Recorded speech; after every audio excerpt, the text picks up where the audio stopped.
Good morning, afternoon, or evening, everybody, and welcome to ReZOO, the Zoo Review podcast.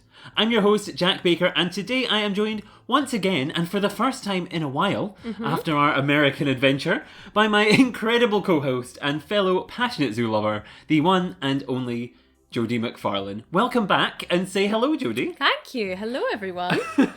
Presented by Pangolin, the conservation podcast. This sister show promises to explore, appreciate, and highlight the fantastic conservation work of zoos from around the world, while also offering a perspective on the visitor experience. So today we are going to be doing something very exciting because we are covering the incredible ARTIS in our first ever European ReZOO. Ooh!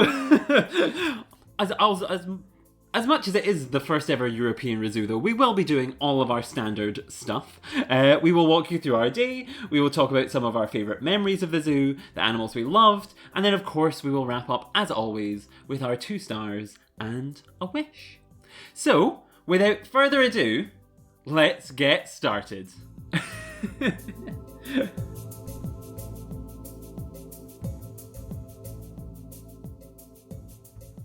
And welcome back to the show, and most importantly, welcome back, Jodi. You have been gone for 3 whole long ReZOOs, where I was joined, of course, by the lovely Connor Davis from Chester Zoo, Bristol Zoo, all sorts of amazing zoos, but now you are back, retaking your rightful place. Retaking my throne.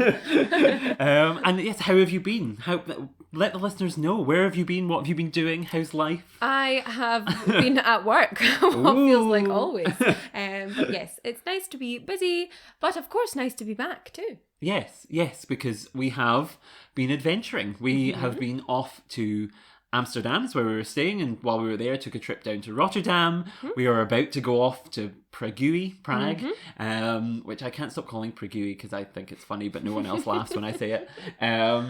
And yeah, we've been all over the place. We've got so much exciting stuff coming up, and so it's good to have you back where you belong. Yes, back here to talk, of course, in the first of our European ReZOOs about ARTIS. I'm so excited.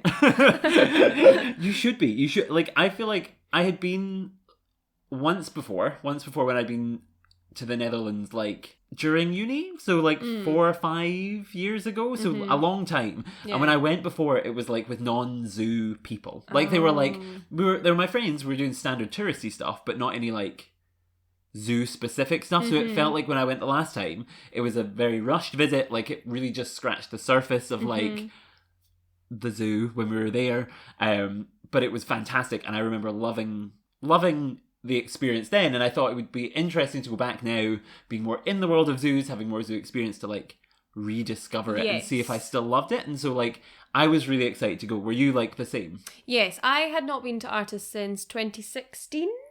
It was the first ever like abroad zoo that I ever went to. And I remember loving it at the time, but I was the same as you. It's that way of, now that I have more zoo experience, I really wanted to go back and look at it through zoo eyes and see if I still loved it as much, or if it was just like the rose-tinted glasses of nostalgia.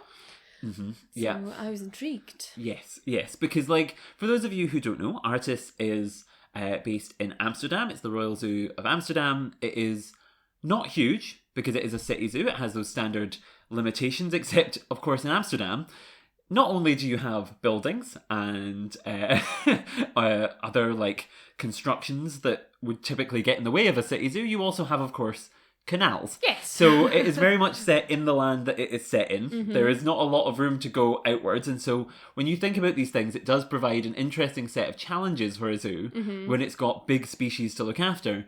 Like, what do you do and what can you do within a limited space? But I think, like, I was, not to give too much away, I was pleasantly surprised by, like, going back and being like, actually, they've mixed a good amount of history with a good amount of kind of, like, modern stuff with development, and you can tell they're pouring a lot of money and energy and care and thought into the development going forward. So it really, like, sets itself up as a really good space to be in. I don't know. Would you agree? Yes, I would agree. And I think for it now being in, well, now it's in the top 5 of oldest zoos in the world, isn't it? Yeah. R.I.P. Bristol. Yeah, Bristol closed, so it's bumped up ARTIS into the top 5. But I feel like it doesn't feel old, and I think it's because what you just said there about how you can tell they're investing money into it. Yeah. So they're keeping it feeling modern, although you can see some of the kind of more, historical. Yes, historical touches. It still feels like it's current and it's modern, and they're keeping on top of it and they're doing things, which is lovely. Yes, I guess like to kick off, we will talk a little bit about our visit. Set the context, we had arrived in Amsterdam, I think the day before. We'd done our tourist wandering. We'd gone on a little canal boat. It was lovely. And the next day we were set up to go to the zoo. And when we woke up, my initial thought was, oh no, it's going to be closed, because there were gusts of wind of over, I think it was 60 miles an hour. Yeah. And so it was quite a blustery day at good old ARTIS. But nonetheless, it was still a fantastic one.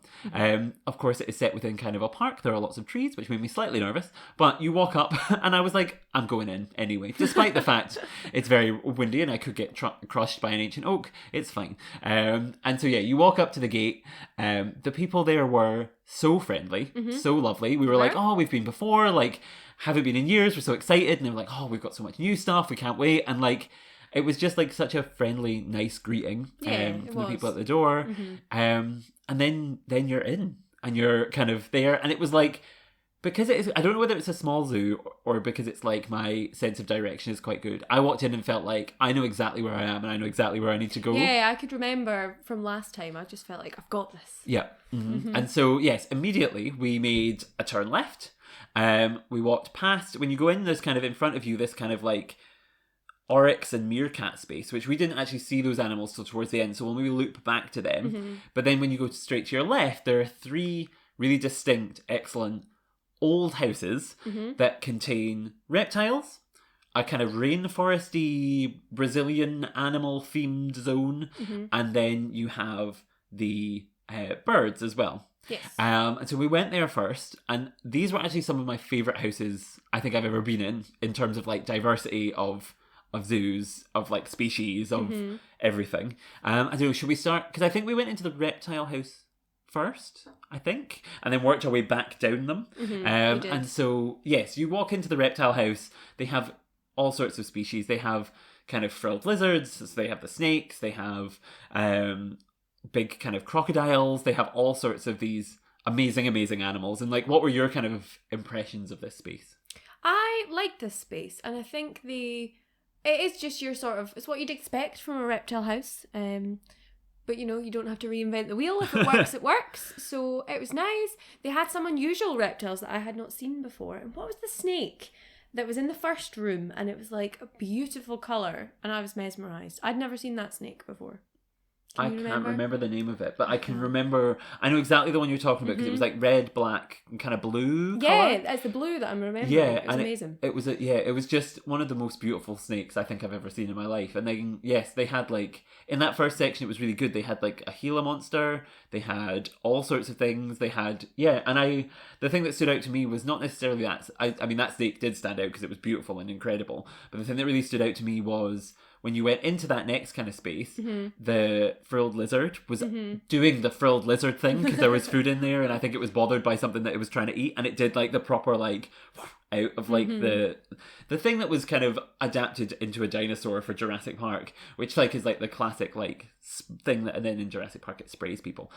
Obviously doesn't do that in a zoo when it's not a dinosaur, but it was still like excellent, and I loved it. And yeah, it was I remember we got there just as a school group got there. Yes. And so it was quite like, it was one of those ones where you're like, this is great, we'll come back later. Yes, come back when it's quiet. Yes. But even with the kids and stuff running around, it was like, it was still good, and you could take your time to work through this kind of long hallway of incredible, bizarre little reptiles and big reptiles.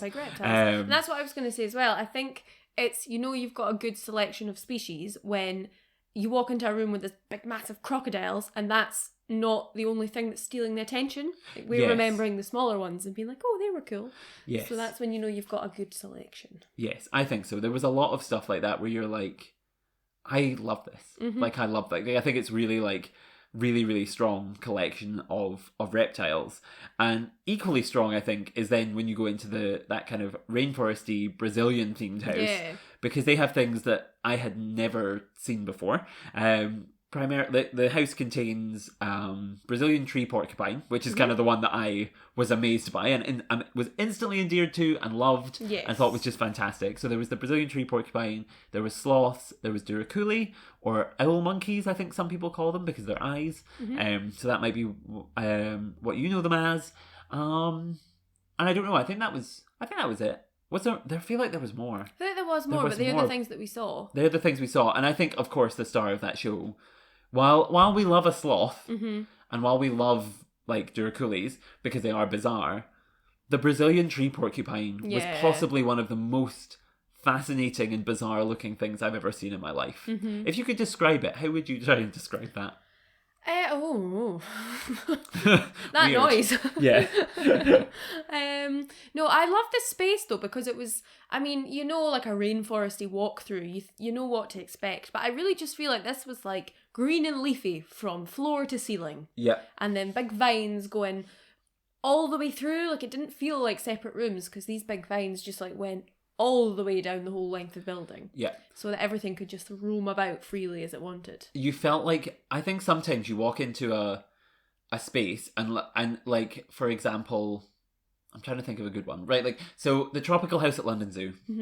I love rainforest life. I think it's a great exhibit. I think it has a great range of species. But when you walk in there, it's very much like, this is the human space. This is the animal space. Yeah. And the animals sometimes cross over the path a little bit, but there's very much, it feels a distinction and a separation in a certain way between you and them. Whereas walking into this space felt a lot like, you're in their space. Yes, it So you better respect their space and you better be careful in their space and you be aware and look. And if they want to disappear within their space, they will disappear. Because when we went in for the first time, we were like, to the volunteer guy who was in there, like, could you help us find the sloth? Because it's huge. And when a sloth disappears, the sloth disappears. He was like, I haven't found it yet. Yeah. That's I don't know where it is. When even the staff haven't found it yet, that's when you know it's good. Well, this is the thing. Because like working at Edinburgh Zoo and stuff, like, I have an inclination of, like, when we walk in, like, for example, there's Dharma the tiger. Dharma, when you walk into the zoo, I'm like, she likes this area. She kind of spends a lot of time in this area. Yeah. She'll maybe move around these areas, so, like, keep your eyes peeled here. And you get kind of a rough kind of idea of, like, perhaps the animal's, like, favourite spaces to be in. Yes. But when even the keepers are like, it's clearly a good sign. And, like, for example, like, when the sloth did emerge, the next time we went into the house, it was very much comfortable and in its element. The Brazilian tree porcupine, which you didn't describe. I can't describe. Which it's just that noise. Imagine I don't even know. So it's got this big round nose, big long whiskers, chunky, very chunky, but cute chunky, like chunky. Then it's got this long tail. It's covered in kind of greyish spines. It's got, like, when the spines move though, you can see underneath the grey there's like this yellowish colour. So it's kind of got this bright spark of colour. It's beautiful. I'm sure I will have posted a video or a picture of it on Instagram at some point. I will, listeners, go and follow us at Pangolin Podcast or at The Only Jack Baker on Instagram, and I'm sure you will find a picture. Yes, it will be. Because they're just like fabulous. And like what I was trying to say was when we were in there, I got a really good video because it decided to like it was like, I'm off. So it was sitting quite happily on one side of the tree, and then off it went, like, along the top and down, and, like, crawled away into some more of the bushes and came right across the path and, like, climbed down the tree right next to the path, and off it went. And it was just, like, it was just fabulous. I really, really loved it. I really, really loved it. And then also in this building, they had that, like, those spotter guides, which they had in later ones as well, where they were, like, laminated printouts for you to take round so you could identify the species. Yeah. Which I thought was a really nice touch. Especially if you had kids, because they can take it round and to try and spot the pictures, you know, like, so they can see them. Yeah. It was good. It was. It was really, really great. And so, yes, this kind of naturally leads you into the birdhouse, which is split up into different sections. There's kind of like an ocean-esque section, and then there's kind of a foresty section, and then more of a desert-y section at the end. And they obviously have different birds throughout. Things like the first section has, I think they're terns.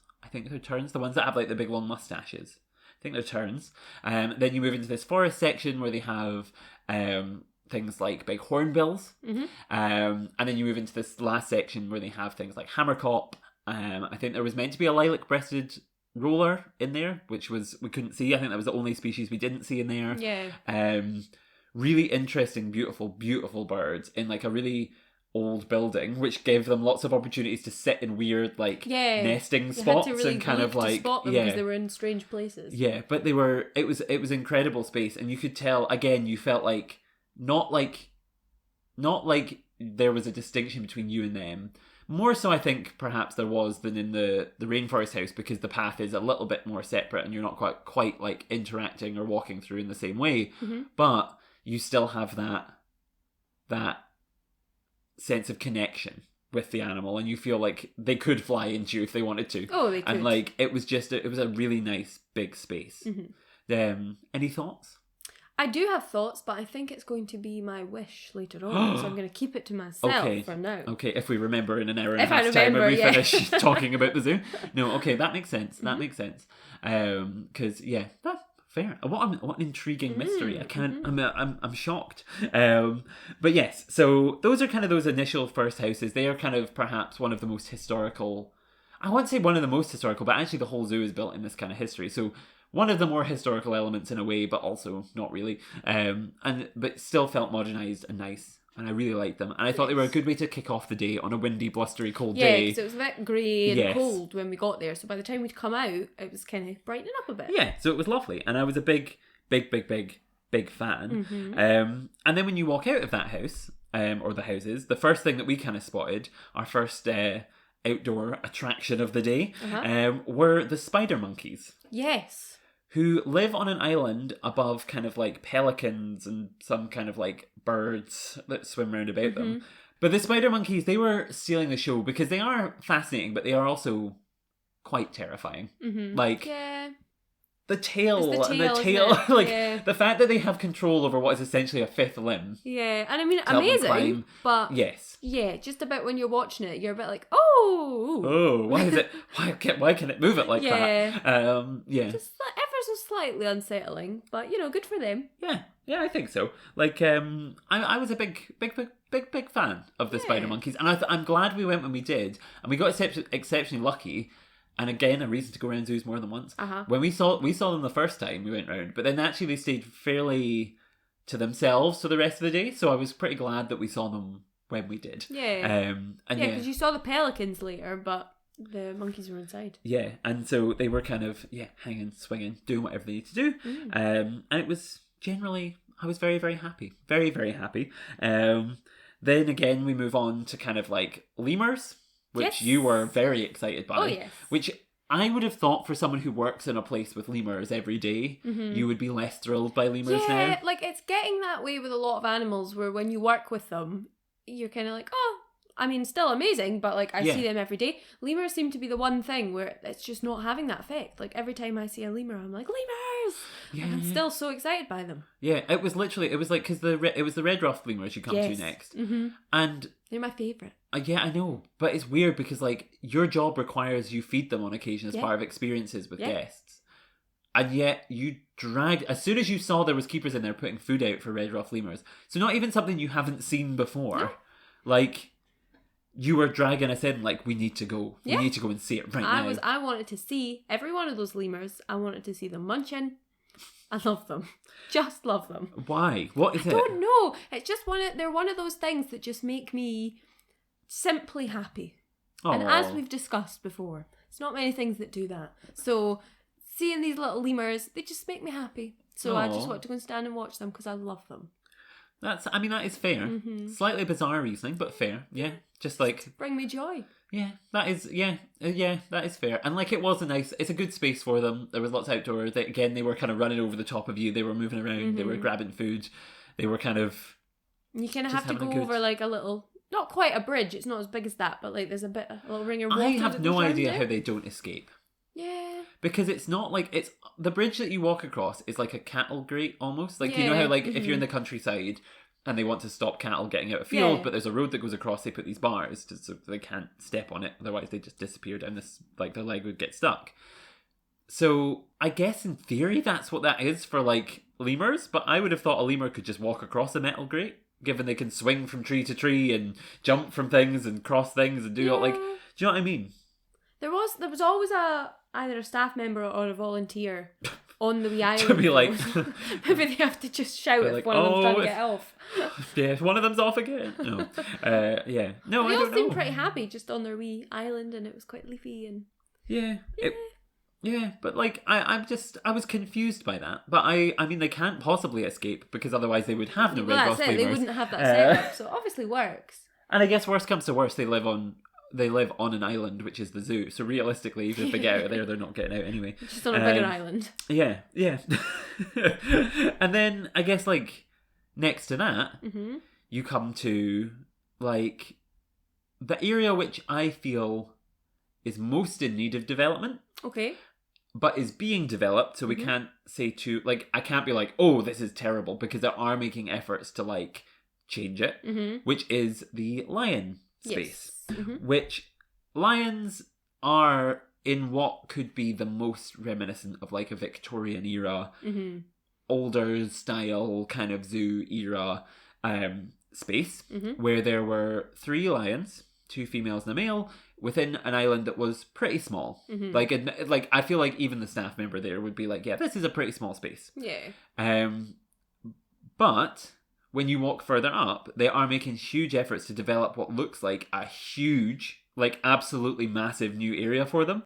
So while there's a fair critique probably for members of the public who would maybe look into that and kind of be like, oh, that makes me feel like this is too small, or like it gives me feelings that this is not the right space. Yeah. They then have this ability to go, well, actually, we're building something much bigger, much better, much more impressive. And like, if it's anything like the other new spaces that they've built, like the elephant space and the giraffe and kind of kudu space and zebra space, like it feels like it's going to be quite big, quite impressive. Certainly from the building work, it looks huge and impressive. I don't know, did you have thoughts on that? Yeah, I'm sure there was a little sign, and I feel like there was a black and white photo on it, and it was like kind of talking about the history of this habitat. And so I feel like that's a good touch, because it is the zoo sort of acknowledging, like, yes, this is a more historic enclosure, and this was what we used to do, but it's not what we want to do going forward, so we're building a new one. So I feel like it's good because the zoo is acknowledging, we know.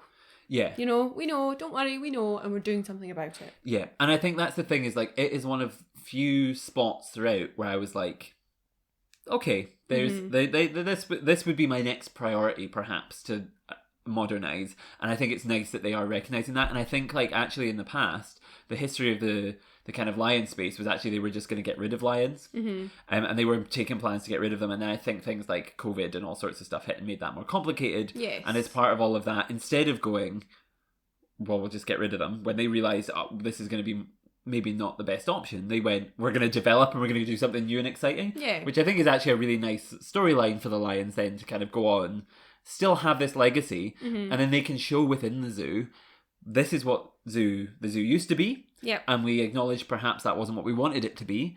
And so now we're able to grow and be even better and even more of a leader and an educator and all those sorts of stuff. So I think it's a really nice, good storyline. And actually, like, hopefully they will keep, when they finish that new development, they'll keep some form of like something in that space, or they'll maintain that space for maybe a small species or something, and like then they can have the educational signage up to be like, well, actually this used to have lions. And now it only has kind of rock hyrax or whatever, like something small or whatever, like, and then they keep the educational value of that, which I think would be quite interesting. But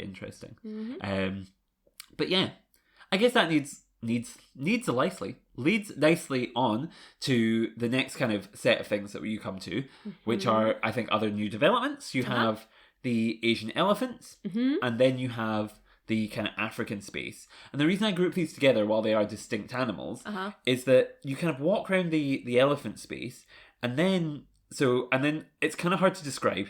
You're on a pathway that on one side of you is the African animals, on one side is the elephants, and you don't just walk along a pathway with fences on either side or whatever.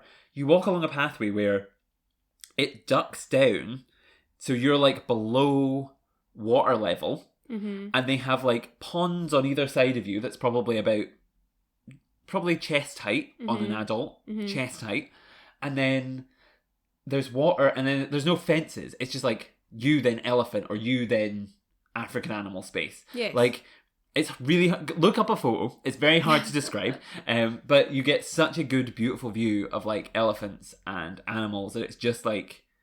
It's incredible. It's really, really incredible. And, like, both of them are really interesting. They had a little baby elephant. They did. Very cute, very wholesome, which was lovely. And then, yes, they had, of course, zebra and giraffe and kudu and all sorts of stuff. I'm sure it was kudu on the other side. And so, yeah, it was a really beautiful space. And I think, like, yeah, obviously, like, it's an interesting one because, like, people will look at it and think, like, elephants, Africa. But you have to kind of draw that distinction. Like, no, Asian elephants. But there's still, like, a good combination of things, I think, all to have together. These big herbivores. Yeah, and the way they'd made use of quite a unique space. Yes. And it was kind of right near the canal as well. That kind of borders the top of the zoo. Yeah. So, yeah, they've done an interesting but good job of managing that space and making it creative. Yes, and I remember us actually talking about it because we were like, can you imagine if you lived in one of those flats across there, like, and you open your curtains every morning and the first thing you see is an elephant running about, or like you're woken up by like the trumpeting of the baby elephant. I think that would just be so beautiful. Much better than my flat right now, which is I'm woken at 6 a.m. every morning by a toddler who like will get up and just run about all the time. Like, I can hear them upstairs and I'm like, this is cute, and it was cute for a while, and I'm sure the child is very cute, but I would much rather have a baby elephant making a trumpeting noise in my back garden. So yeah, I've just looked at the audio levels there. I'm sorry, that's going to be a horrible thing to listen to if I don't edit it properly. But it's a horrible thing to listen to when I wake up. And so yes, it's a really good space. I think like a lot of the interpretation round about it is very clever and very good. It explains like kind of the different ways that they have kind of hidden stuff in the rocks for the animals to like reach into and grab. Yeah. They have really good stuff about kind of skulls of animals round by the zebras. I think it was like a skull of a lion and a skull of a zebra, and so it was to show the difference, I think, between like the hunter and the hunted. And it was just like a really nice, good space. And I think all of these animals like are big and charismatic and lovely and kind of are the ones that will draw people in to then go in and see things like the weird Brazilian tree porcupines and stuff. So all very important, lovely, lovely stuff. Yes. Any more thoughts on this kind of general area? I just really liked it. I think it was one of my favourite bits in the whole zoo. And I think it's nice, that water bit that you're describing, it's just nice to sort of look across at the elephant and there's no glass or bars or cage or whatever, or fence. You know, there's nothing in between you and them. It's just they're over there and you're over here.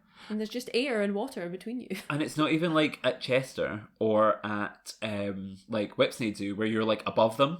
No. It's like you're below them. Yeah. They are in the position of power and you're like, okay. Yeah, you're like walking through the middle of this water bit. Like the path splits through the middle of the water and there's just elephants right there. Yeah. So it's just cool. It's great. It's really, really great. And I'm a big fan. A big fan. Me too. Yes. I'm trying to think of other stuff that was there, but those were really the stars.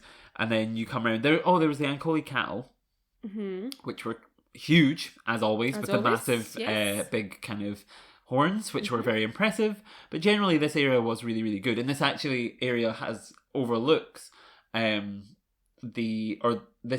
overlooking this area is the restaurant, like one of their main restaurants, which is actually very nice as well, because it means that then when you're having your lunch or whatever, you can sit and just kind of look out at all of these lovely giraffes and things, which is fun. It is fun. But we'll come back to, I guess, lunch a little bit later on, because we weren't quite there yet. So yes, then you kind of come out of this space. Just going to check my notes to make sure I don't forget anything. And the next thing we saw, were the vultures. Yes. Now, ARTIS actually has a really good vulture conservation program. So as people may know or not know, vultures are often caught up in a lot of issues because they are these birds. They are seen as big. They are seen as kind of like aggressive and scary. And they also feed on a lot of the stuff that predatory birds will feed on, even if they're going in and picking off carcasses.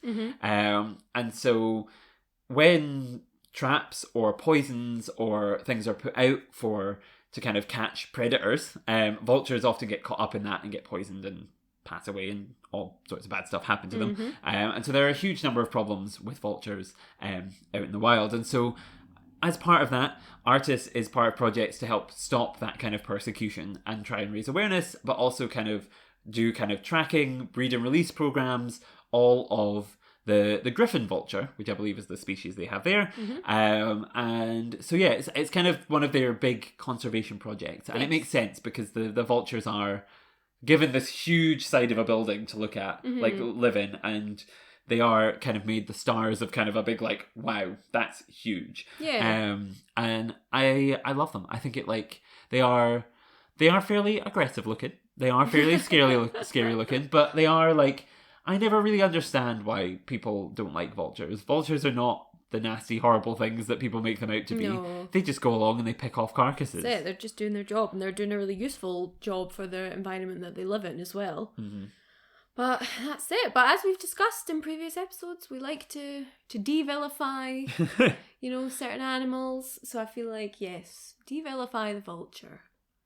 Because they are fabulous. And I think you're right in that their habitat takes up like this whole side of a building. So it looks quite random. But again, it's an interesting way to see how a city zoo has made use of a city space. Because they've got this big building, and then they've built the sort of canopy enclosure type thing onto the side of it. So yeah, they're just existing all along the side of this massive building, and then there's a little walkthrough that you can go underneath through the as door, well. isn't there, into the little courtyard of the building on the other side. So I feel like they've this whole bit really is a good example of how they've been creative with the space that they have to make it work for them. Yes, and I think it's a nice, unusual one. I wonder sometimes, like, the offices and stuff that are in that building, do they just open their blinds and kind of like go into the office and there's a vulture sat there, or they're in a Zoom meeting with someone and then there's like a vulture like tapping on the window or whatever. I'm intrigued.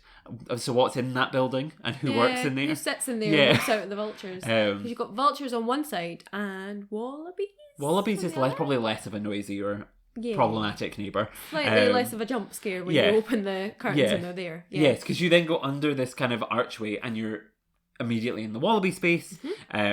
And yeah, wallabies were wallabying. They were sitting there doing what they do. Which is not, a lot, but not exactly chaos like some of the other animals you encounter.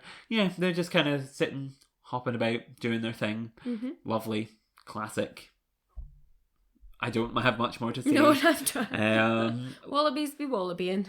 They really do. And I thought, well, I guess like something I could say is that last time I was at Edinburgh Zoo teaching, we did a poo pick in the Wallabies at Edinburgh Zoo, and the kids managed to collect the equivalent of a body weight of a wallaby.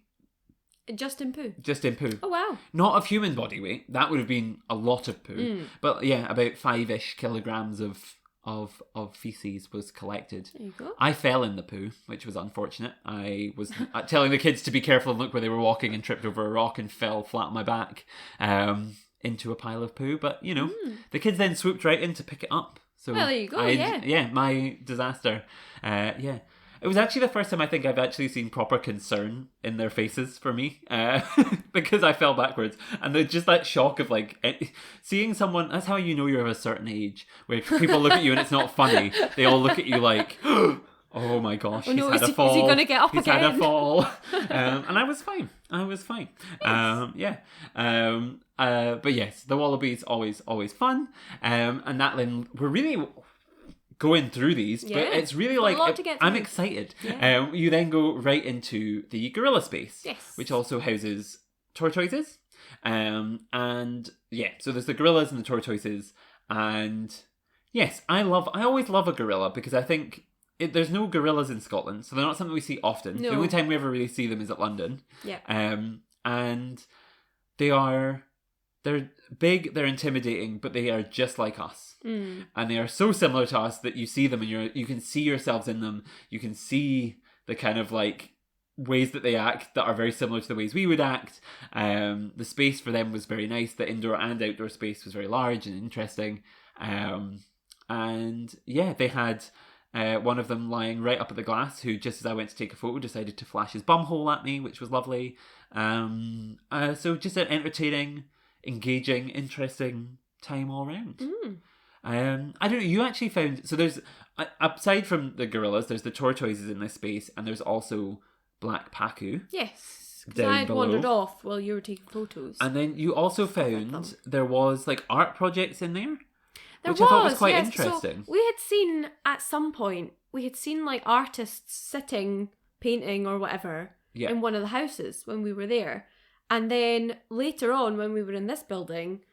Yes, saw some examples of the artwork, and there was a plaque talking about it, and they have like an artist in residence or something that like works within the zoo.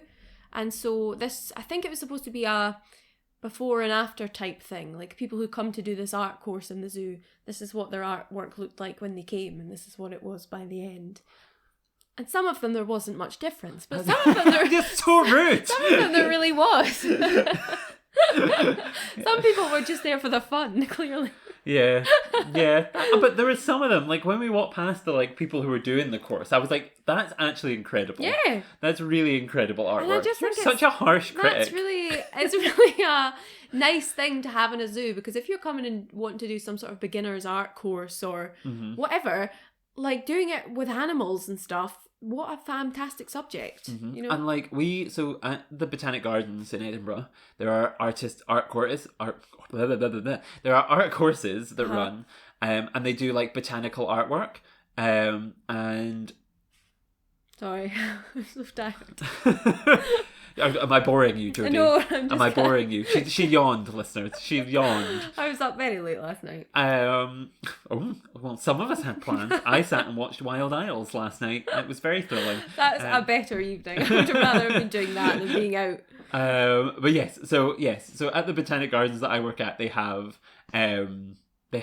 like art courses that run both online and in person, and will kind of like teach people how to do botanical artwork, because that is a big thing where like people will do. And it's interesting that like they were running these, especially because actually what that's reminded me of, and I think is a very big important point that we should mention, all of the art, all of the signage, all of the interpretation around the zoo was very consistent and very consistently reminiscent of like old style scientific drawings, which I really loved. Instead of using like pictures, which a lot of zoos use, it used like little like artistic drawings of the animals, and I loved it. Like I thought it was like a really nice, like you could imagine picking up an old style textbook where people didn't really understand the animals, and it was illustrations, and like they didn't have photos, and like it kind of gave like that like vibe of thing, which I think is actually a really nice art style. And I think that is a bit of a dying art now, to pardon the pun. Like zoos did used to do that in these kind of collections, natural collections. That is what they did. But then with the advent of more like modern photography and all that, that's what people do now. So it's quite a nice touch to see that in a zoo, but it doesn't look old. No. You know, it doesn't look like this hasn't been replaced since, you know, the early 1900s or anything like that.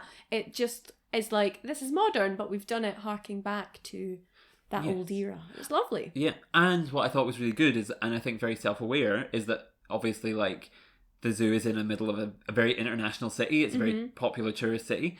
All of the signage was in English and Dutch. Yes. Which I thought was really nice, and it was really helpful for us, because then we were kind of like, oh, wow, especially as British people who, let's be real, British listeners, we are tend to be very ignorant of other languages around the world. Like, you go to other places like the Netherlands, and everybody can speak.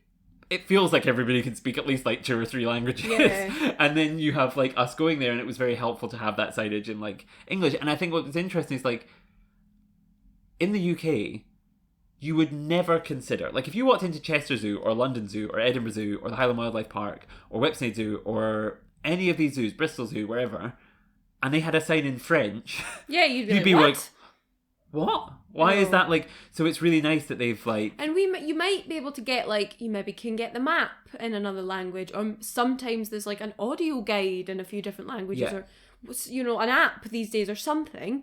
But yes, you're right. Like the main sort of body of signage, it's never going to be in anything but English. Yeah. So it was a really nice touch, and it felt very inclusive, and it allowed us to really enjoy and learn. And I really enjoyed that. I really thought that was a really nice touch, and it really made me feel like welcome there, as well as like it was a nice thing to do, as well as the style. Everything about it was like really, really good.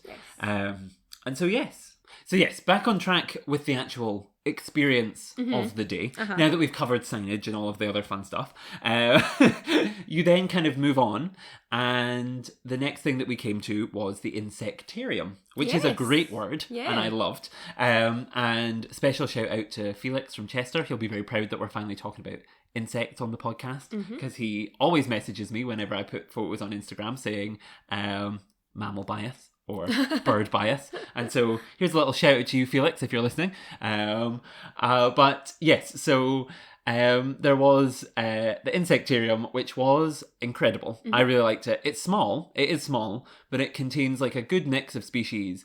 And it's just nice, I think, to see any space that highlights not big, charismatic, typically animals. Gives a shot to the little guys, I think is always really strong and nice. And so I really appreciated it. And this is actually, harking back to our last conversation, this is where we saw the artists doing a lot of their artwork. Yes. And they were kind of like sat all like very focused on the kind of like tarantulas, and like some of them were locusts, and some of them were looking at little beetles, and like it was a really nice space, I thought, and it was really good educational space that had kind of stuff about like the diversity of plants, the diversity. I've been thinking about botanic gardens all week, sorry. Thinking about the diversity of kind of insects, and it had nice stuff to do with like honeybees. And I learned my new favourite word, which is the Dutch for honeybee is, I'm gonna mess this up and I will have to double check it, I think it is honingbidge.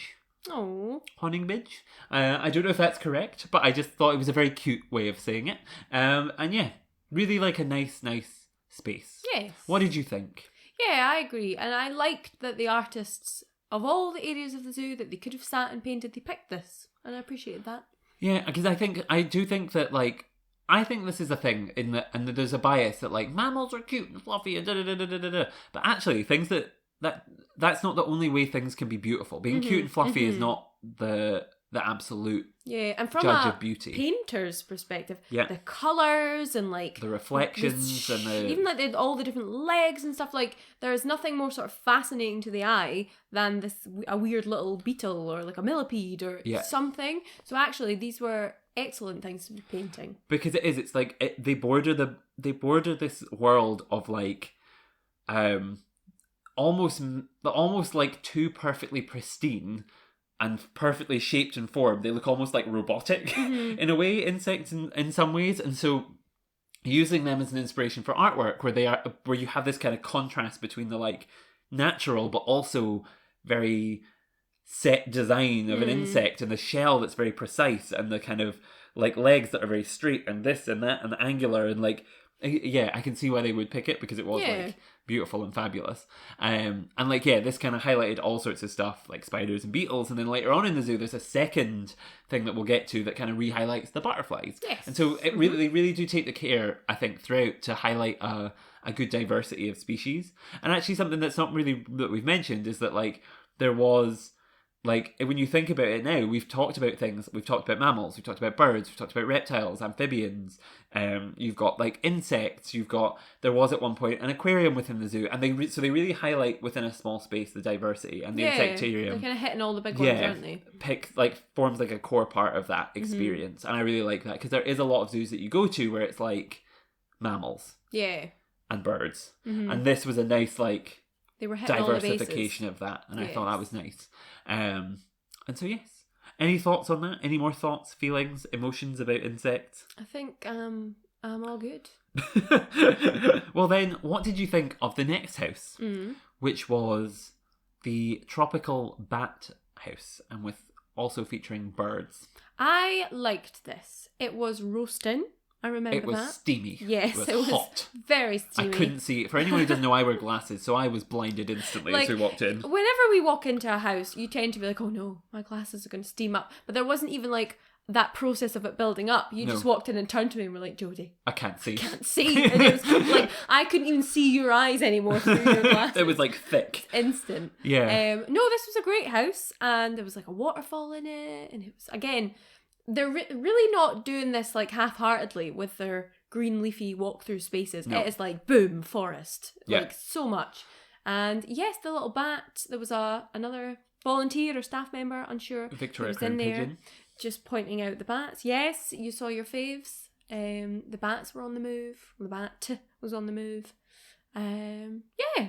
And slightly you were off the beaten track a little bit, weren't you? I thought this. I think it is just clearly in Amsterdam they have a greater trust in humans than we do in the UK because like not only have they built their entire city around canals which you could accidentally reverse a car into or cycle a bike into or whatever, which is quite a risk-heavy environment to exist as a person who's using a mode of transport in.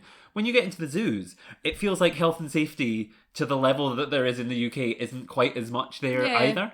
Because while they still have accessible routes for buggies and wheelchairs and stuff, they also have routes where you're like, I don't think I should be walking on this. This feels like the zookeeper's path or something. But actually, it's just like all sorts of height of rocks that are kind of damp and a little bit slippy that you have to walk on. And you're kind of like, this, like, if you built this in the UK, instantly it would be like, no, we can't. Yeah, you'd fall, someone will trip, someone will sue.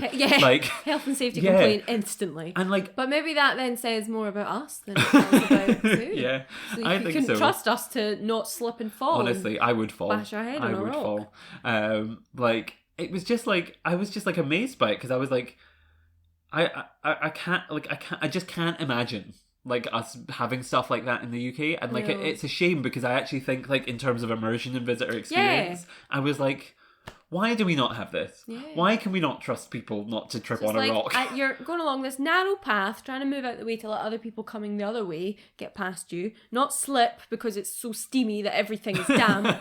So you're trying not to slip or trip on the uneven rocks, and then be looking up to like try and see the bat. And I was just like, oh. It was great. It was great. So much going on, but it was, if you can keep your wits about you, it was great. Yeah, it was great. And the waterfall, and it was just so atmospheric and beautiful. And it leads through into an even more atmospheric and beautiful, like, butterfly house, which is like filled with butterflies. Again, so hot you can't see anything if you're me. But beautiful. And what they actually had, though, to prepare you for going in, which they didn't have at the end we went in, or I didn't notice it, was like a thing that was essentially like a hand dryer from a toilet. That, like you would put your glasses or camera lens under, and it was meant to like stop them from steaming up. Yes, and that's the first place I think where I've seen that, and I think that's a really good idea. It like warms the lens so that obviously the temperature difference is not as much, so the steam doesn't form. And the fact that it's not only for glasses but for a camera as well, I just feel like that's really modern thinking. Clever. Yeah, like really clever. They know what their visitors are wanting. Yeah, you know, so it was good. Prepared. It was really, really good. And like they have the butterflies at all stages. Of course, they have the like cocoons and all sorts of stuff, and then they have the classic kind of food where you have them landing on the bits of orange or banana or whatever has been put out for them, and it feels like I think it's the biggest, most robust butterfly space we've ever been in. Yeah, it was. Would you agree? Big. Yeah. And then just a mini ReZOO of not a zoo, but in fact another place that had butterflies was the Botanic Gardens in Amsterdam. Had a little butterfly house, which was also lovely. So if you're a fan of butterflies, Amsterdam is really the city to go to. It is, I know. Because, but also equally, when you walked into that butterfly house, it was the same. It was like hot. Yes. Hot. Steamy. Can't see. Jodie, I'm going out of here. I can't see anything. Yeah. That was the vibe. Well, I think that is what you said at one point in that butterfly house. You just had to leave because you couldn't see. But then, did you know, you went down and it was connected to the sea lions. Sea lions, yes. But yes, I went out, and then when I came back in, that's when I noticed the heater thing, and so I was able to come back in and enjoy, which was quite nice. Yes. So all really good, really beautiful, and yes, it connects onto the sea lions, which we got there just as they were being fed, which was fun because we got to see them swimming and doing all of their different things, and that was a really nice experience. I think sea lions are like, again, it was a nice thing to like have. Just to increase the diversity. Oh, not only do we have land mammals, we have semi-aquatic mammals as well. Marine mammals out too. And it was good. It was really, really good. It was really interesting. And I sat, and even though the talk was not in English, I sat and Still listened. good to watch. Sat and listened like I knew every word that woman was saying. Every word. She's making jokes, the crowd's laughing, and I was you're like, laughing with them. yeah, good one. And I'm like, I don't know. But everyone's laughing. We're having a good time. And it was just... And I really like this space because you can see them like up the top bit where she came out and did the demonstration with them. But then you can also go down the bottom and you see them swimming through the glass under the water. And I love that. That's always a good touch. It's like the penguin bit at Edinburgh. I love it when you can also see them swimming underwater. Yeah. There's just something about it. It just gets me. I love it. I also love that we've done so many of these now. We're able to reference back to other zoos. I'm very glad about that. We've really brought them up a lot this time. It's all interconnecting. It is. And it was a really nice, good space, I think. It was, And it's one of the ones that I actually remember quite distinctly from the last time I was there of like the sea lions and stuff. Yeah, I remembered it from last time. But I think they have sort of expanded that building a bit, because I remembered you could go and see them underwater, but I feel like you were outside. So it was more like, at Edinburgh when you're outside, but you're looking at penguins, at the penguins underneath, whereas now you're like in a building. And it did feel new. And it felt very new. So I feel like that bit's maybe been just something's happened there. Or something's happened, or fresh like a paint, or something's been done to just like, spruce it up a little. Yeah. Yeah. And then, then we get to some of your favourites. Mm-hmm. Well, some of my favourites being the mandrills, which were doing mandrill things. Mm-hmm. But then some of your favourites, the red pandas. Yes.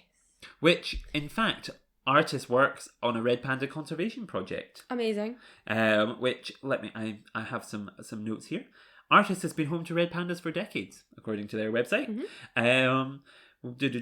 There's all cute information about red pandas. The red panda has been included in the European breeding programme for endangered species for many years. And yes, as part of that, they are kind of part of that at ARTIS, but then alongside that, they are also helping to support the EEP Forest Guardian Programme in northeastern Nepal, which the project involves local community and provides more efficient wood-burning ovens. For example, that was a terrible reading. Let's take to that. Listeners, I hope you enjoy this one. This project involves the local community and provides efficient wood-burning ovens, for example, thus reducing the locals' need for wood to cook.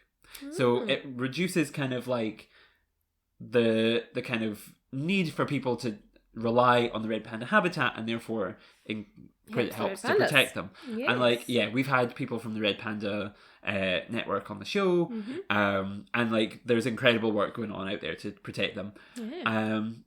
I actually am thinking now though, I was going to get you to do a little bit of a red panda gush, as we always do. But in fact, just as a teaser for next time, we might be better saving that for Rotterdam. Yes. Yeah, I was just when you were saying that, and I was like, love that conservation work they're doing with the red pandas. I was then thinking about Rotterdam, not to spoil anything for the next episode, but just thinking the Netherlands are really doing it for the pandas. They really are. Such a fan. This is like the justice I want to see for the red pandas. They are really putting them on a pedestal. I'm loving it. Yeah, I think so. This is the dedication I want to see from zoos in the UK. Oh my goodness. This is a real passionate. This is the most passionate you've been. Love this. Love it. Yeah. So, the red panda space is good. Yes. But we didn't really see them. I feel like they were quite sleepy that day. Yeah. In their little house. There was also, this was the point we started to notice those brass statues that were around. Yes, they were everywhere. Which I still don't really know what they're for. No. But they were beautiful. Because there was one of a bear here, and I don't know whether it was this used to be a polar bear space or a bear space or some kind of space. Yeah. I was unsure on that, but because they were just kind of dotted about in different bits, and typically the statue didn't correlate with what enclosure it was next to. So I wonder if it was this used to be in here. Yeah. If anyone knows, let us know. I don't know if there was a plaque, or if there was, it wasn't in English, so I don't know what that was about. But they were lovely. They were all over the zoo. Yeah. And so then you kind of keep walking around. You get to kind of a bird heavy section. You see the ostriches, and then you see penguins. Yes. They are African penguins, a classic, found on Boulders Beach and around the south coast of South Africa. A charismatic, lovely, lovely species. And as part of this, another conservation project from the zoo, the South African Foundation for the Conservation of Coastal Birds, SANCOB, with 2 C's, is a nature conservation organisation dedicated to protecting and reintroducing birds. And as part of that, ARTIS helps to support their work. They help with education things. They're part of the European breeding programme. And they are not just part of the breeding program, they are the coordinator of this breeding program. So they help to manage the species and where they go and make sure it all kind of works nicely. So that's a lot going on with the penguins. There was a lot of penguins. There was a lot of baby penguins. There was also a couple gannets in there. A couple random bigger birds in there as well, but like everyone seemed happy, everyone seemed good. This was another area where I was like, if I was like prioritize development of the zoo, in my mind I would do kind of the like lions, and then I would maybe redo a little bit of the penguin space. Not because it was bad, not at all bad. I agree. It just like it could, to me, like if I was gonna like spruce something up a little bit. It felt like it could do with a new bit of paint. Yeah, just a new bit of something. And I feel like when you've got so many penguins, they're going to be quite a star attraction. So yeah, you just want it to shine in the way they should shine. Yes, I would agree with that. And you're right, there's nothing like terrible about it. I just was like, feel like we could do slightly more with this space. Yes. Because, but there was like a little, I think there was a cafe sort of over opposite them. Yes. So the seating area was then next to them. So there was a lot of people in that area just kind of sitting, chilling, watching the penguins, which is nice. So yes, I feel like maybe just a wee spruce up of that area. Yes. Yeah. And it'd be a lovely wee place to sit. That cafe was closed at the time. It was, but like there were people using the seats, just to Yes. clarify. And that actually should come into something which we're about to talk about, which would be lunch. Because we saw that on the map and we're like, oh, lunchtime we can go there. Yes. But in fact that was closed, so we had to go back across the zoo. But before we talk about that necessarily, and the penguins and whatever, just remember the penguin who just like didn't want to get in the water. Do you remember the one who stood there? And I was stood there, we're all like, go, and he just refused to jump in. Yes. That was, I love that. But anyway, so there was that. But then also behind that, before we get to lunch, I think it would be good to touch on the fact that there used to be an aquarium. Yes, well there still is an aquarium. It's just being developed. It's being redeveloped. So yes, so like it was closed when we went, but I don't know. Like, should we talk a little bit about like what were when it was open? Yes. What did you think of the aquarium within ARTIS? I was sad that this was closed because it is one of the bits I remember the most distinctly from going last time, and it's because at the time I worked in an aquarium and so did the person that I was with, so obviously that's what we were looking at. And I remember it being one of my favourite bits of the whole zoo. So I was quite sad that it was closed because I would have loved to have seen that. But looking at like, they've got all the construction and the fences up and they've got signs up saying like what it is that they're developing, and it looks like it's going to be amazing when they open it up. So yeah, I wish we could have been in to see it, but hey, we'll just have to go back another time. Yeah, I think so. Excuse to go back. Yes, I was thinking about this. I was like, to get to Amsterdam was not that expensive. No. So when it was open, we could always just take a quick flight across.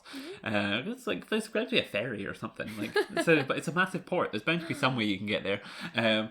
But no, it was. I remember it really distinctly as well, and it felt huge, and it felt like what could be a separate ticketed experience as well. Like, and something about the Netherlands, they love an aquarium within a zoo, because Rotterdam also had this, and both, like, I remember the ARTIS one being fantastic, the Rotterdam one was fantastic, and like I just think it's like a nice extra little touch. Where like this, if this was a separate attraction, it was just an aquarium on its own, I would pay money for it and still feel like I got my money's worth. So when that quality of aquarium is within a zoo and it's all included in the one ticket price, which is only about €25. Really good value for money at these zoos, I would say. Yeah, like really, really good. Really, really, really good. Yeah.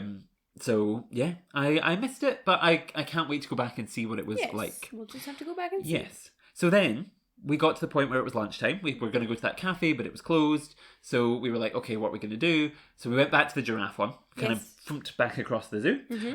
Went to the giraffe kind of area cafe. It's their main restaurant, so there was a lot of school kids in there at the time, which was fine. But the food was actually very, very nice. We had pizzas.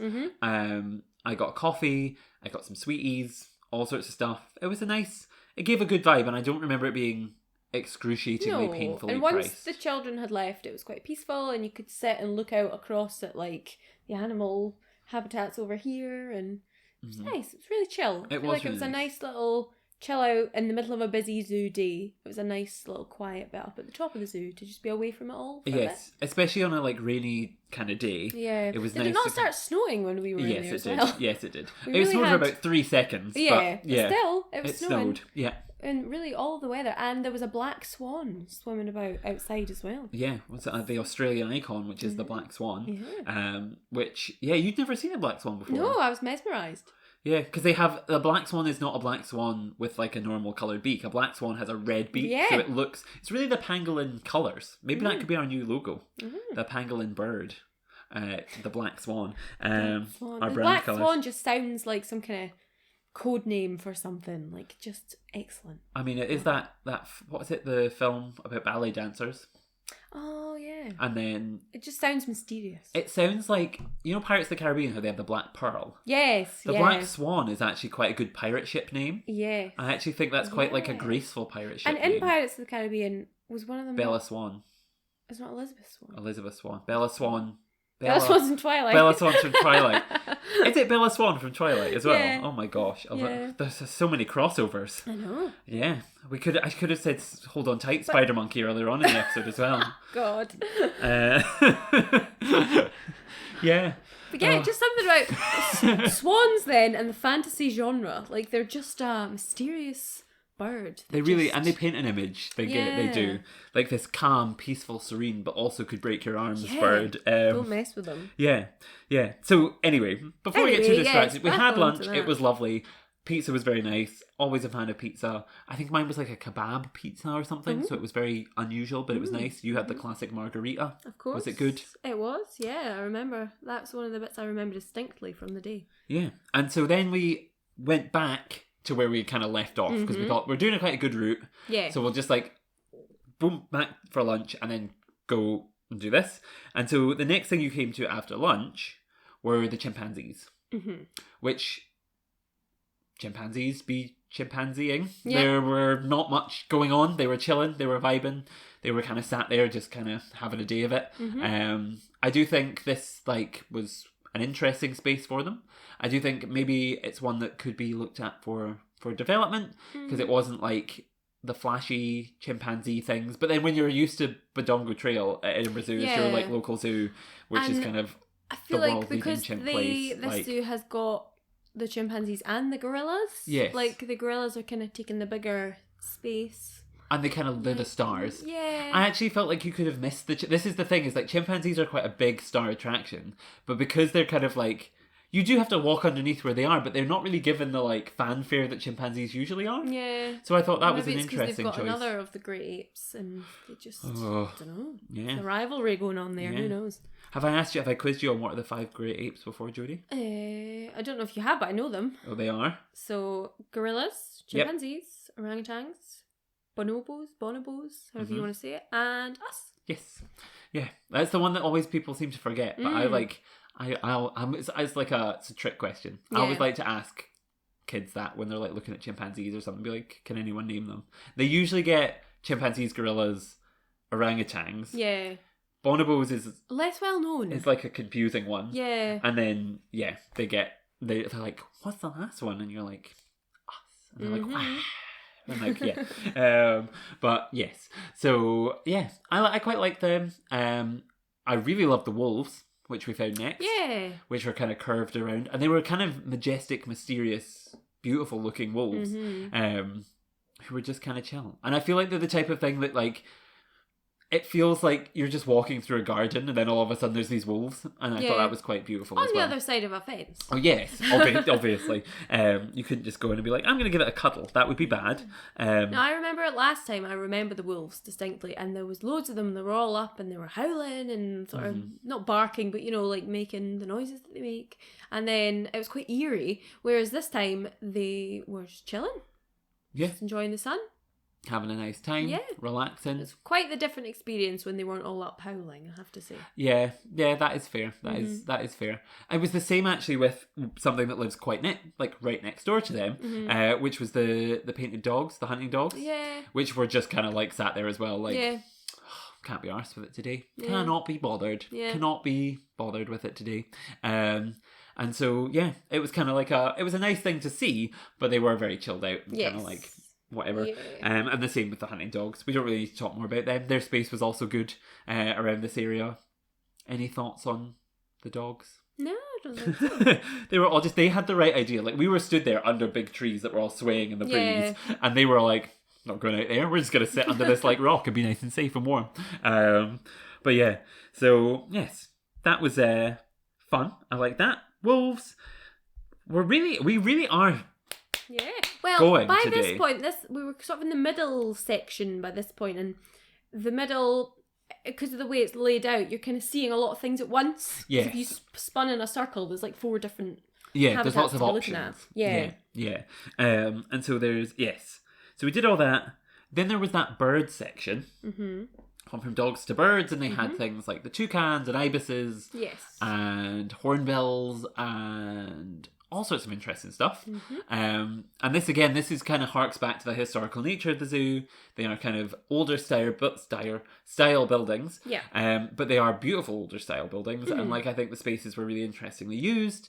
You can tell some of the spaces, I think, like, in the olden days, perhaps when the zoos were first set up, would have contained far more species than they do now. Yeah. And they've like broken down some of the like borders between things is kind of the vibe I got. But it was really nice, interesting space, and I really enjoyed it. Yes, me too. They had toucans, didn't they? But we didn't see it. I'm sure we couldn't see them, yeah. That was the kind of theme of our Netherlands trip. We just couldn't find the toucans until you did. I did. But that comes later. Yeah, it does. And it also took a trip to Paris to get a good photo of one. But we got there in the end. And so no, it was really, really, really fabulous. I really enjoyed it. And yeah, always good to see bird representation. Always good to see kind of like an ibis. Always good to see hornbills. They were ground hornbills, the ones with big red faces, which are fascinating and beautiful. And yeah, I hopefully we will be covering them on this series of the podcast if we can get a guest to talk about them. So like, I've just loved them. So look out for that if you're also a hornbill fan. And yeah, so that was birds. And then we found a bit that I had never been in before. I must have missed it the last time, which was the ring-tailed lemur house, which had the ring-tailed lemurs. It had saki monkeys. It had mongooses. It had mouse deers. Mice deers. Would a mouse deer become mice deer, or would it become mouse deers? I don't know. English is hard. You wouldn't say deers because a group of deer is just deer. So would it just be mouse deer? Mouse deer? Yeah. Like there were mouse deer. Yes. That's a really hard one because mouse becomes mice. Deer stays deer. Mice deer doesn't sound right. Mouse deers doesn't sound right. Mouse deer, a group of mouse deer. Yeah, go with that. Yeah. Go with like that. Sheep, group of sheep, flock of sheep, herd of cows. We're just naming animals now. I'm trying to work it out. Anyway, so there's all of that in this like little house. And I'm so upset I missed it the last time. Yeah, I don't because it's a star-packed area. Yeah. Because the last thing, which I hadn't got to because I got distracted by mouse deers, deers, was the girds. Yes. Which you probably loved until a mouse fell on your pillow while we were in the hotel. Well, yes. No, I loved them, and it was a really big space for them as well, and there was loads of them just running about. Yeah. And I like little stuff that scurries about, and I find them fascinating. So I was like, oh. Yeah. And that was when you were over at the back of me taking hundreds of photos. Like, trying to get a good photo of the like mouse deer. Yes, so then I could just be looking at that, and then of course I got right along to the end and discovered the otter. Oh, there was otters. Yes, which of course there had to be. I forgot about that. It wouldn't be a ReZOO without an otter. Otters. I forgot our star animal. Yeah. Not quite animal of the year, but nominee for animal of the year last year. Maybe it can make a second attempt at the crown this year. Well, it's going to be in like every zoo that we go to, I'm sure. So yeah. Yeah.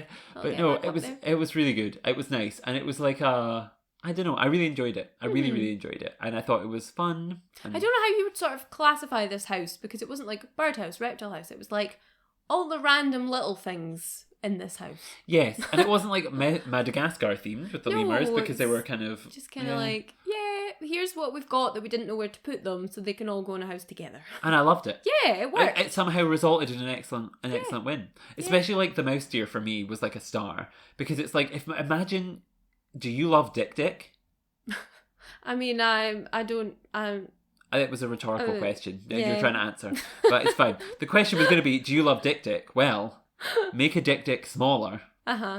and it's cuter, and it's got bigger, bulgier eyes, and it's got fluffier little like legs, and it's just like looks even more dainty. That is a mouse deer, and it's just the best. Did not stay still for a single second for you to get No, a photo. it did not. It was like just having a good time, just walking, just climbing, just going under something, just but loved it. Yeah, I'm not going to complain about that because I loved it so much. I feel like this would be an easy little house to miss, but don't miss it. Yes. Is the moral of this story. Exactly. Because it's weird and wonderful. So it's weird and wonderful. So try and find it. Make sure you find it and go in and enjoy it. Because yes, you don't want to get distracted by the next star of the show. Which was the jaguar. Oh. Which is amazing. But don't let a big carnivore distract you from the little guys. And so yes, jaguar. We went back a couple times and it was worth the efforts because eventually in the end we did see the jaguar. Yes. Climbing about all over the place. And possibly, again, one of a health and safety nightmare if built in the UK. Yeah. This was like the weirdest shaped habitat I think I've ever seen. Yes, because it's like split. So there's like... It's really hard to describe. There's like... Yes. So basically it is an oval. The oval has over the top of it a bridge. Yeah. But it's not like a bridge. It's just like rocks that you're meant to clamber over. Split down the middle. And then there's like nets over the other bits of the oval to stop it obviously getting out. Yeah. But then there's go climby down bits underneath. And then you can go under bits and look through the windows. And then there's like an indoor bit clearly in the section that they can go into. And like, yeah. Imagine that. And that's what it was. Yeah. And it was great. It was like, I loved it. It was fun.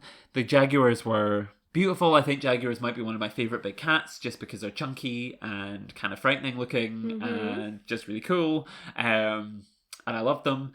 And it was kind of jumping up and having a look around and sussing out what was going on. And I'm so glad we went back and managed to see it because... Yeah, I think you'd have to go back to see... Unless you were amazingly lucky the first time and it was right there. Like, I doubt you're ever going to go and see this just sat out in the open, easy to spot. Like, you have to keep going back and try and catch it when it's out and about and on the move. Yes. And what's actually quite nice is that it is then right next to a space that contains all the kind of like things out in the wild it might try and eat. Well, yeah. But like it's this nice South America-esque section which then next door has capybara, tapir, giant anteater, llama. I really liked this space. It was great. It's one of the standouts for me, I think. And also where I captured perhaps one of my favourite videos that I've ever captured when I was just trying to get a lovely video of the capybara because I love them. And yes, I captured a bit of audio. I don't know Have you still got it? I will put it in. I'll put it in. And place it in here now. Okay, it will be played now. Okay. Oh, an anteater. Jesus Christ. Jordan, look, where did he come from?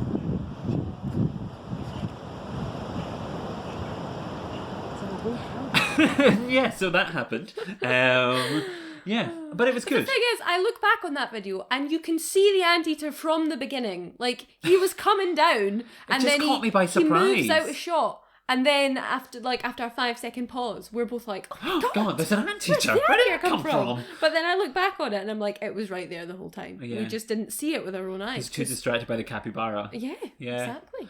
Yeah, who are having a little social media moment, so good for them. Yeah. The tapirs were fabulous. Yes. I loved them. And this was a big space, like you could walk all the way around it and kind of see everything from different angles. Yeah.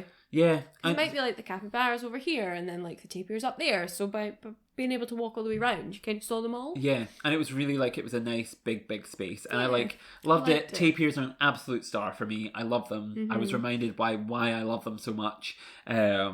It was just great. It was just a great day and a great space. And again, it highlights a conservation thing that they're doing. So they are working with the Fundación Rewilding Argentina, which is an organisation which is committed to restoring the ecosystems by releasing various animals in Argentina. And ARTIS has been supporting their work. So they have... they've kind of taken an area, or they're kind of working with this area of land which had no kind of wildlife left. And now there are all sorts of large mammals like the tapir and some of the others that they feature at the zoo within this space. There are jaguars back, and they've rewilded an area of Argentina which had lost a lot of these iconic creatures, which I think is fabulous. Yeah. And what's interesting is actually, like, when they were doing it, when you get rewilding projects, and it's a discussion that happens a lot in the UK of like, we don't want wolves, they're scary, they're dangerous, and people don't want these big kind of like carnivore species. But what's really exciting and interesting is they did surveys and stuff before they released jaguars and like encouraged the jaguars back into the space, and like the local people were here for it, and they were like, yeah, we love that. And I think that's so interesting because obviously when you reintroduce species, you're bound to have conflicts, and even in places where there are big predators that remain, there are often conflicts where there's livestock issues or whatever, and so they've kind of like been happy to have that, and they've also been working to kind of prevent those conflicts from arising by kind of like tracking the jaguars, so that if, for example, it comes near people's livestock, they know, and they can let the people know the jaguar is coming this way, so maybe move your herd away. Good. And so it's a really interesting project, and like only kind of scratched the surface of it, but a really good idea, a really great way of a zoo supporting, also educating its visitors, and it was just a really nice thing to do. Big fan. Yeah, big fan. Any more thoughts on the capybara area? They're just a mood. They really are. Video of them just munching. They look so unbothered. Yeah. I'm glad they're having a social media moment because they deserve it. They really do. They really do. And so yes, so there was that, and then what was next? There was capybara. Oh, and then birds. Flamingos. And then there was spoonbills as well in an aviary. And gibbons. All sorts of on this kind of section, which aren't birds, but they're all within this section. Yeah, they were there too. And this like little section was actually really nice. I enjoyed the flamingos. I thought they had a nice huge space, and it felt like they were just like there. It didn't feel like they were part in like a sort of habitat. It just felt like, oh, we're going over a bridge and there's some flamingos there, which was beautiful. The spoonbills in the wind all looked like they were about to take off because they were like head down, like, oh, we're going to blow away.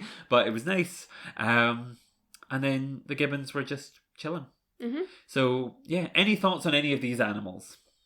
No, I feel like by this time I just remember the mood of the day, and it was just, we were very chill and the sun had come out, and it's just by this point we were kind of rounding off, weren't we? And it's just a really nice, chill way to end the day. Yes, I think so. Because you then get into like the last things that we saw, which were the monkeys on that rock, which are called the ones without tails. Macaques. And you had the ibex as well, were the last kind of things that we saw. Yes. Which were both, and I think really hark to the iconic nature of ARTIS in these spaces, which are iconic zoo spaces. Like, I feel like if you were to see the ibex space or the macaque space, you would know where they were from. Like, they're iconic. It's not just a field with some animals in it. It's not just a rock.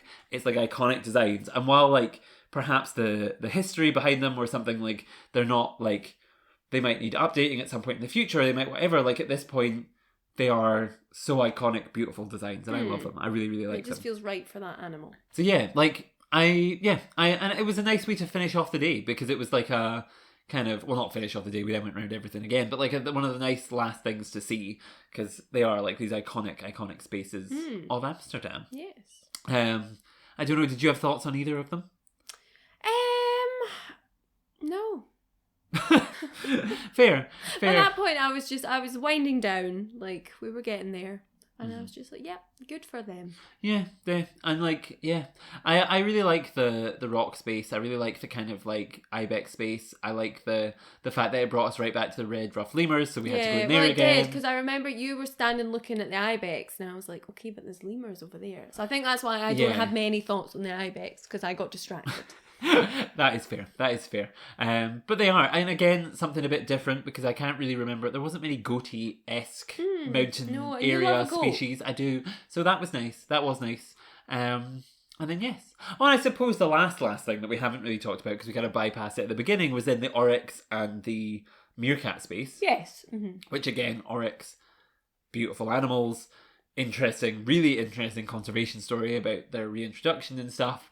And then also you have the kind of meerkats there as well, to provide a chaotic contrast to the oryx.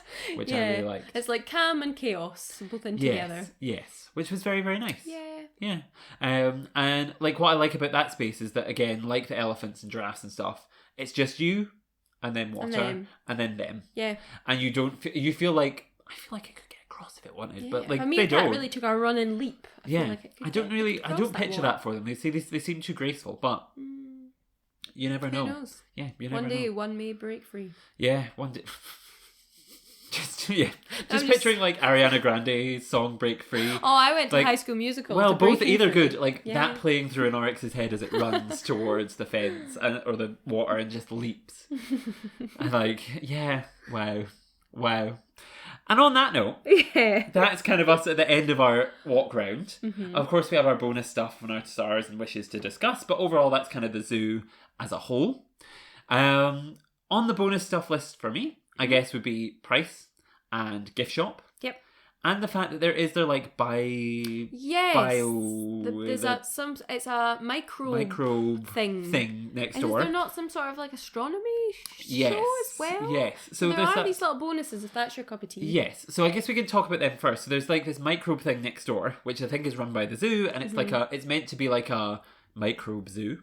And I went into it the last time I went, but we didn't go in this time. And I remember it being unusual, but the type of thing that I was like, I've done this now. Yeah. We don't need to do it again this time. Yeah.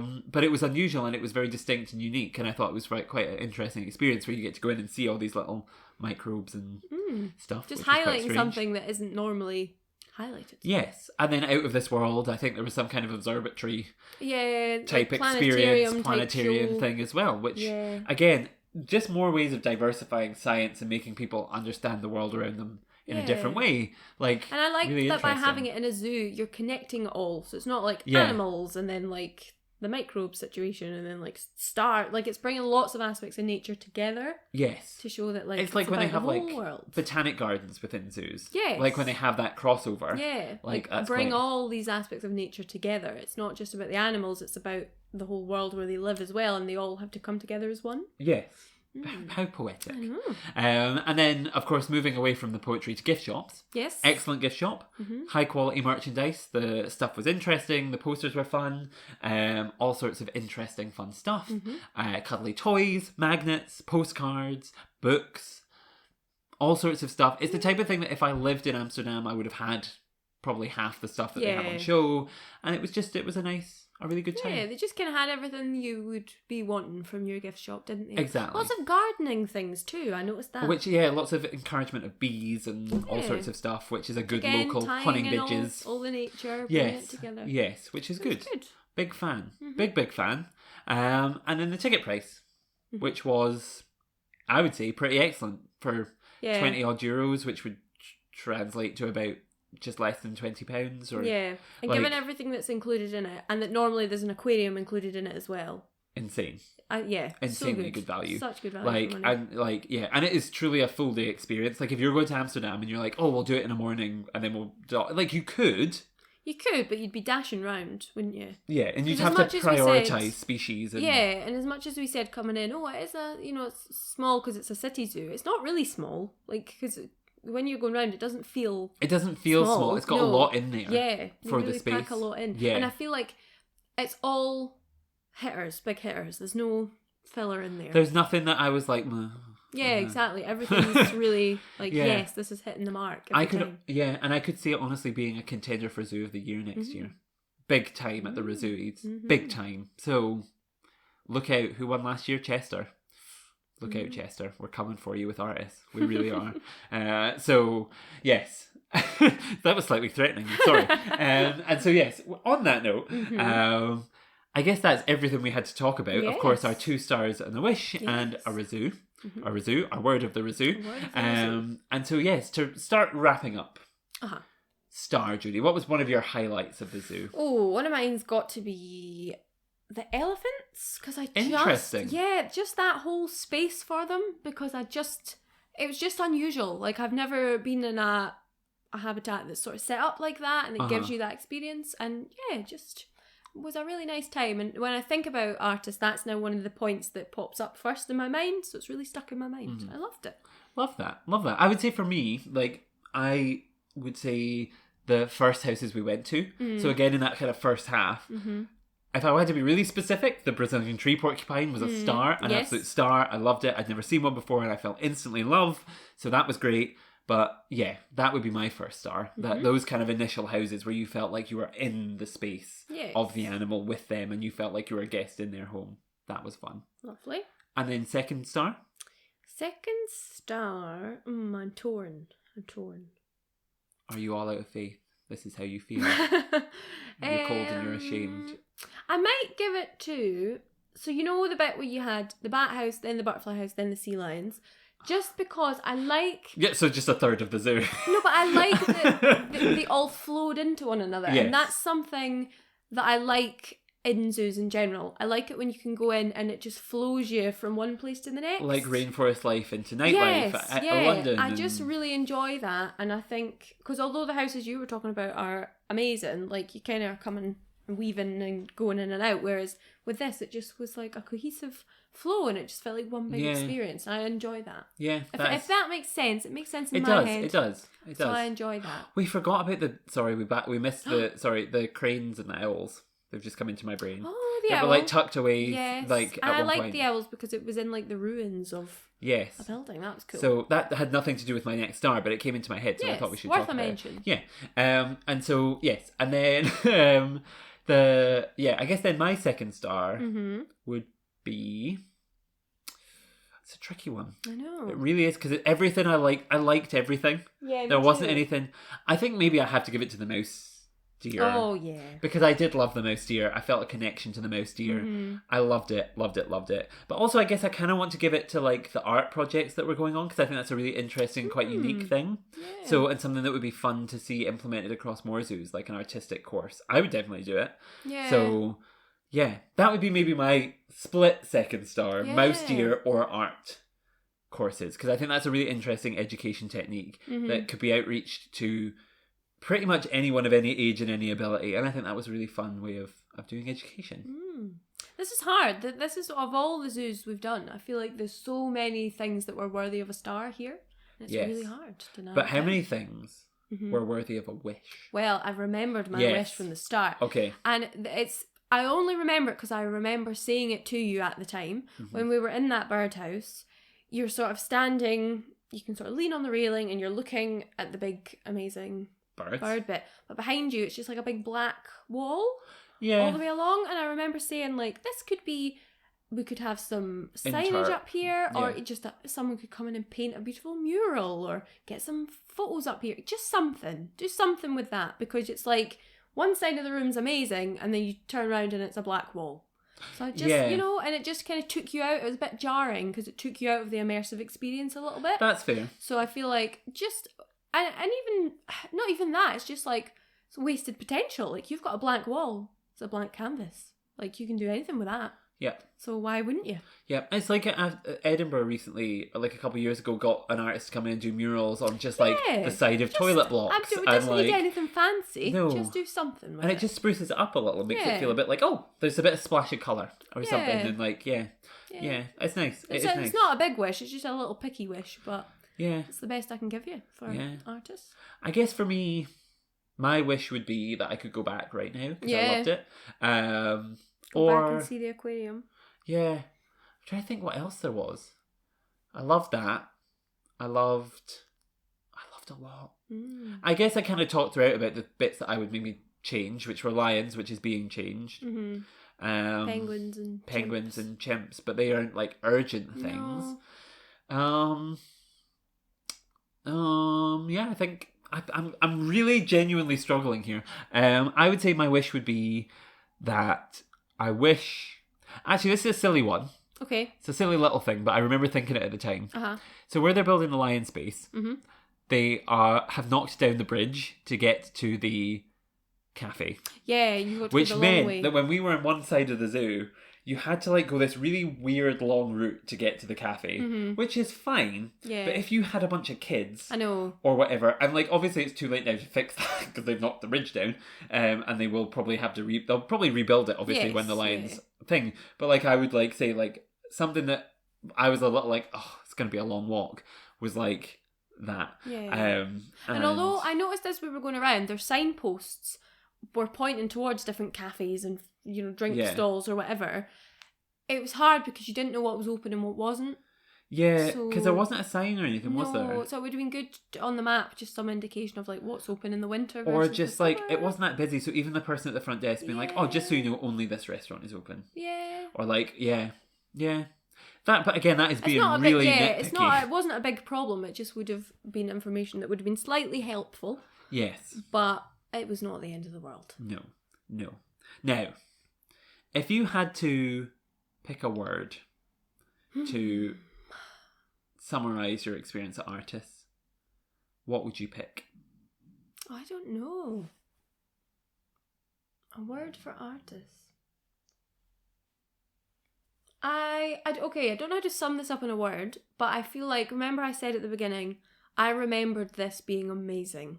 Mm-hmm. And I thought I'd maybe built it up too much in my head and put it on a pedestal, and I would come and it would be underwhelming. Uh-huh. It wasn't. Like, it lived up to the hype. And if anything, I liked it more this time. So, how do I say that in a word? Like, it exceeded... It lived up to your expectations. Exceeded the expectations. So more than one word, but we could say like, I don't know. The thesaurus. I know, I just feel like that. Like, I was worried I would be disappointed, and I was not disappointed. Yeah. Undisappointing. Not disappointing. Not disappointing. It was good. What a compliment. But I mean that like as the highest compliment. Yeah, like you know? it didn't it lived up to your memories, which is quite a hard thing to do. Yeah, sometimes. exactly. Because the memory of things tends to always be better. But this was great. So we'll just say like exceeded expectations, or it didn't even exceed, met and surpassed everything we could have dreamed it to be. Yeah. Beyond your wildest dreams. Take from that what you will, listeners. Pick a word out there, listeners. There's a word in there somewhere that someone with a more thesaurus-y mind than us will have exactly the word for that. Yeah, exactly. So you can send us it. Now, on that note, that does bring us to the end. We have talked for far too long, as always, but we will cut it down and we'll do things and we'll make magic to make it shorter for the listeners so they don't have to listen to too long of a ramble. But thank you, listeners, for sitting through that ramble. I hope you've enjoyed hearing about ARTIS, and I hope that someone out there is inspired to go and visit, because we loved it. Loved it. Couldn't have loved it more. Our first European zoo. Our first ever one. Really set the bar. And then within this year, we will be doing that. We'll be doing a couple from France. We'll be doing some from Prague. We'll be doing like all sorts of fun stuff. And next up, of course, we will have Rotterdam. Yes. Which, excellent. And so, yes, if you would like to stay up to date with all of that, you can follow us or subscribe on your podcast service of choice. We're on Spotify, Apple Podcasts, and wherever you're listening now. So please just hit follow or subscribe. On that platform, you can leave us a nice review. 5 stars is always welcome and helps everybody else find the show and help spread the show. Share us with your friends. Follow us on social media. We are at Pangolin Podcast on everything. And yeah, thank you so much for joining us. We love you very, very much. And hopefully you have enjoyed listening to us ramble on. Any closing thoughts, Jodie? Oh, I'm just thinking about lunch now. I am. We're recording this before lunch, and I can hear my stomach rumbling. And so, on that note, let's go and eat something. Yes. And until next time, goodbye, everyone. Bye. Oh.